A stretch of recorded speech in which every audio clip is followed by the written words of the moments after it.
The agriculture industry has spent decades telling you modern farming is better, more efficient, more productive, but a group of farmers is quietly proving that wrong every single season without GPS tractors, synthetic fertilizer, or electricity.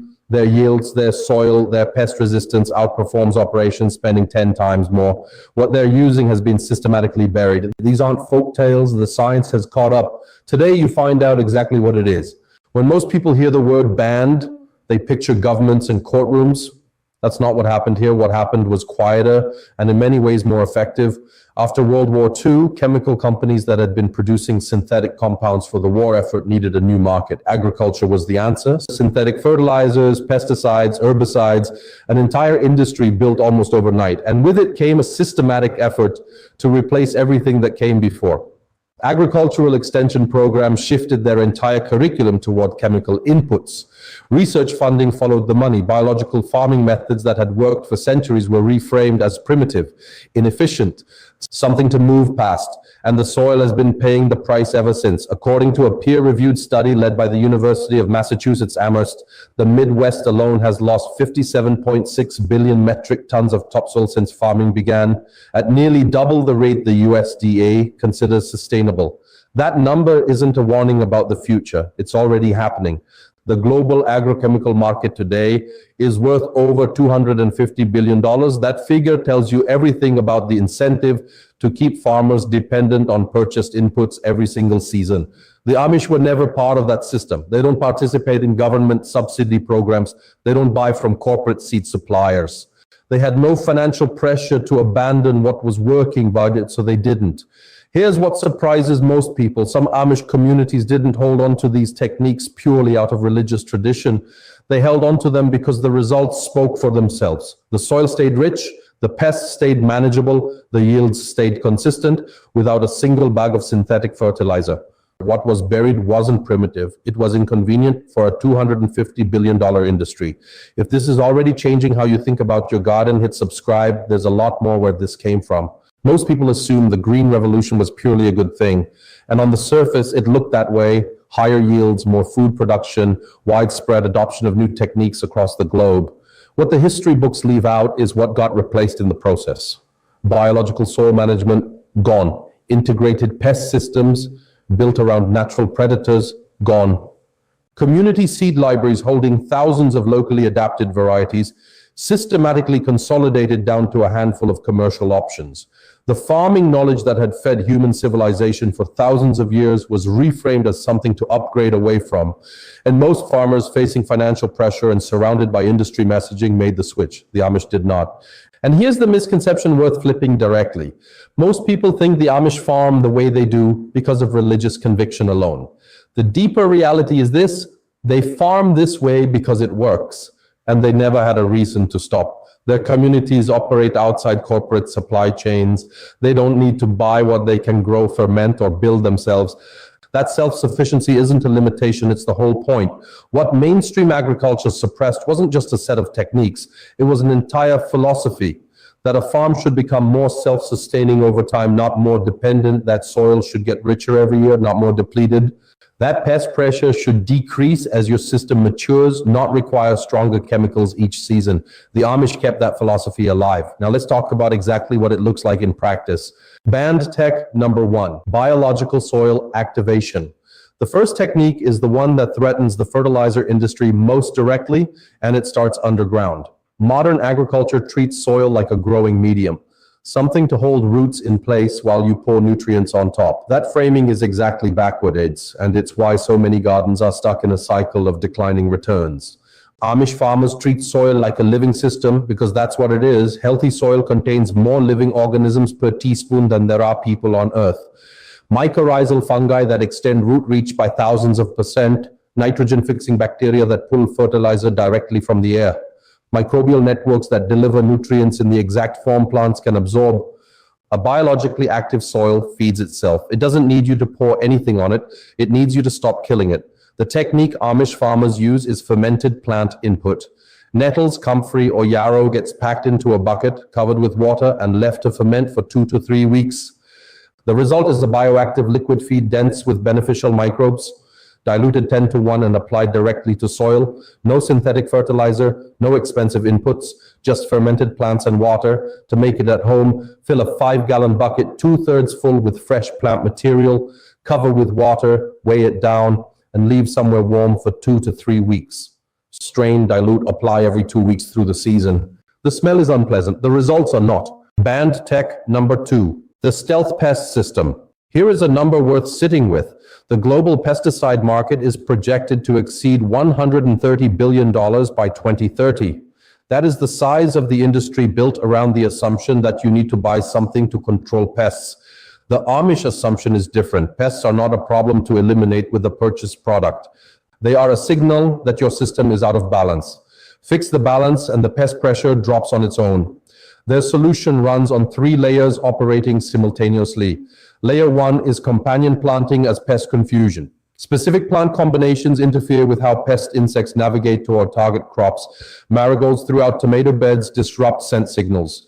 Dill near brassicas shelters predatory wasps that parasitize cabbage worms before they become a problem. Layer 2 is banker plants, grown specifically to house beneficial predatory insects year-round. When pests arrive, the predator population is already established. No spray, no delay. Layer 3 is trap cropping, sacrificial plants at bed edges that pests prefer over your vegetables. Nasturtiums are the classic example. Aphids flood toward them, leaving everything else untouched. The Amish don't apply these as separate tactics. All 3 layers go into every planting bed from day 1 as standard practice. To begin at home, place 1 banker plant station per 100 square feet. Add companions throughout rather than in separate blocks. Position nasturtiums at bed edges before aphid season starts, not after. The system builds on itself each year. Banned tech number 3, the permanent ground cover protocol. There is a phrase used in older Amish farming communities that carries more practical wisdom than most modern gardening books combined. Keep the soil clothed. Bare soil is not neutral. It is actively losing, moisture evaporating, carbon oxidizing, microbial life dying, weed seeds germinating in open light. Every time you see bare soil in a garden, you're watching that garden move backward. The Amish practice of permanent ground cover means exactly what it sounds like. The soil is never exposed. Between crops, cover crops take over. During the growing season, deep mulch fills every open space. After harvest, the process repeats before the ground ever sees open air. The deep mulch method uses 6 to 8 inches of straw, wood chip, or leaf mulch applied in layers and never fully removed. Bottom layers break down and feed the soil biology beneath. New layers go on top. Over several seasons, the bed becomes something extraordinary, dark, loose, teeming with life, holding moisture for days after rain. Deep mulch plots require significantly less irrigation than conventionally managed beds. That single fact should completely reframe how you think about water costs. The best part, this costs almost nothing. Local tree services constantly look for places to drop wood chips to avoid disposal fees. A single phone call can have a truckload delivered to your property free of charge. Start with 4 to 6 inches. Add more each season. Banned tech number 4, lunar and seasonal timing. This is the part where skeptics check out. And it's exactly the part worth staying for. Lunar planting calendars have been used by farming communities across every continent for thousands of years. They were dismissed by modern agriculture as superstition, folklore dressed up as practice. That dismissal is worth examining because the physics underneath it are not folklore at all. The moon's gravitational pull moves oceans. That same force, acting on a smaller scale, influences the movement of water within soil and within seeds.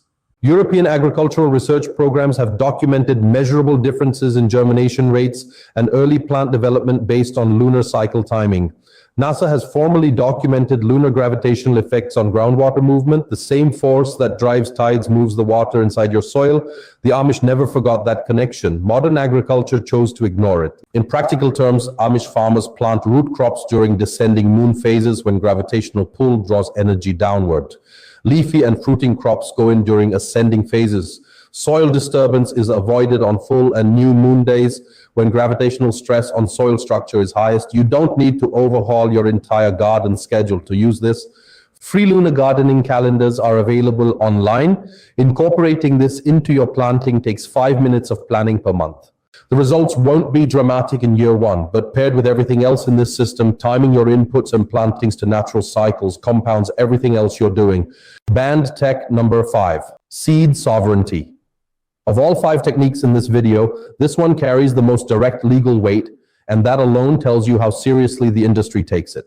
In the United States, it is illegal to save and replant certain patented commercial seed varieties. Seed companies have successfully pursued farmers for doing exactly what farmers have done since agriculture began, keeping seeds from their best plants to grow the following season.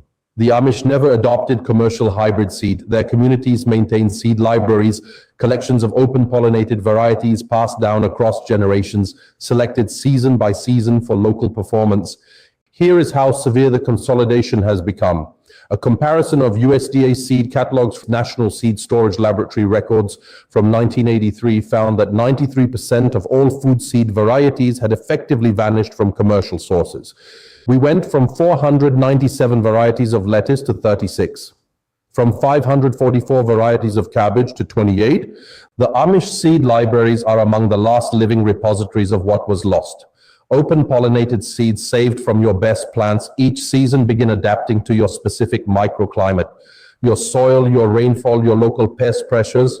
After 3 to 5 seasons, they outperform anything store-bought in your specific conditions. Start with tomatoes, beans, and squash.